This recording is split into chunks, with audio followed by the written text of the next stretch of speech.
Welcome back to Lamb's Cryptoverse. Remember, if you like this video and you want to keep seeing more videos, please like and subscribe to us.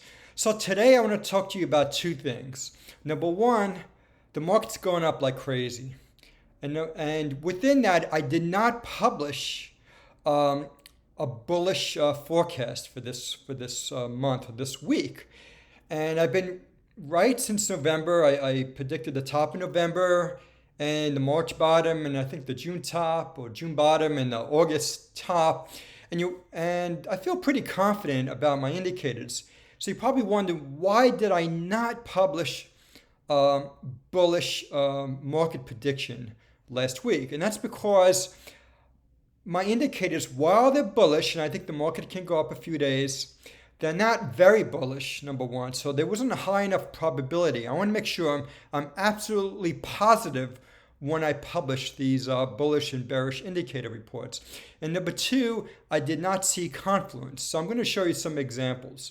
And the second thing I want to talk to you about is earnings estimates. But let me first talk to you about why I wasn't 90% bullish. What made me really bullish, and I'm going to show you the screen here. What indicator I should say that was really bullish was this. This is the bull bear survey from AAII. And this is the Association of Individual Investors. And you can see here on September 28th and September 21st, we had the highest number of bears since the bottom of the market in 2009. This is a really, really bullish contrarian indicator. And then if you look here at the fear greed index from alternative.me, this was also somewhat bullish because there was a lot of fear. But here's the thing, it wasn't as fearful as the June bottom, and that's when I was bullish. So I wasn't seeing confluence. I was seeing some confluence in crypto, but not enough. I would have liked to see this number, not at fear, but at extreme fear, which is where it was on around mid-June. And then if you look at this is from Augmento. Augmento is not at fear. Around mid-June, it was around zero, meaning you can't get more fearful than that.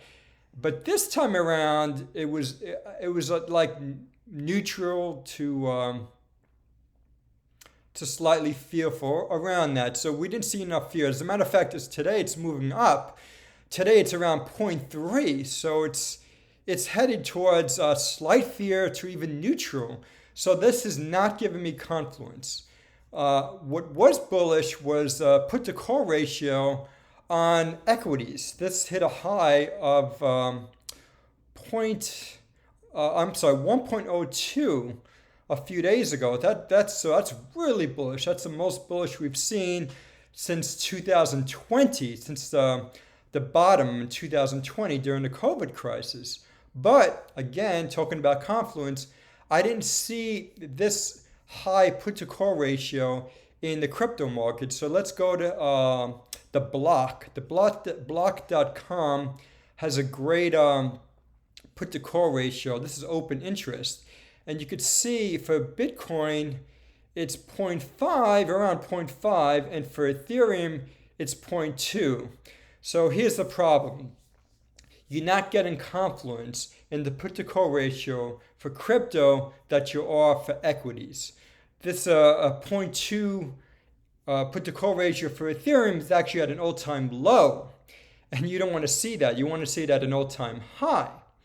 And the same thing with Bitcoin. It's not low enough. We're at 0.5 and you wanted to see more around 0.8. You see, when equities were given a buy for me around mid-June, the Bitcoin put to call ratio is around 0.7.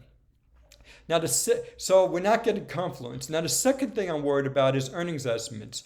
If you look here, earnings estimates for the third quarter are going to be released on October 15th, and we're October 4th. So the equities can go up for another week or so. But the problem is when earnings come out in the week of October 15th, I'm fearful that they're going to meet earnings, but the guidance is not going to be good. And if you don't believe me, look at what Professor Ashwath Damodaron has to say. He's a guy I've been following from New York University for many years.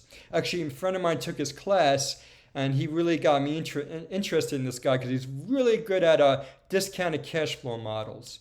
And he knows how to create the weighted average cost of capital, the discount rate. He's very good at knowing how to make a common sense model, dividend or discounted cash flow model. But what he's talking about now is the earnings estimates that they haven't come down. If you don't believe me, listen to him. Earnings estimates are too high. I actually knocked down earnings estimates by 15% because I think analysts are either in denial or they're slow in adjusting earnings to what's going on in the economy.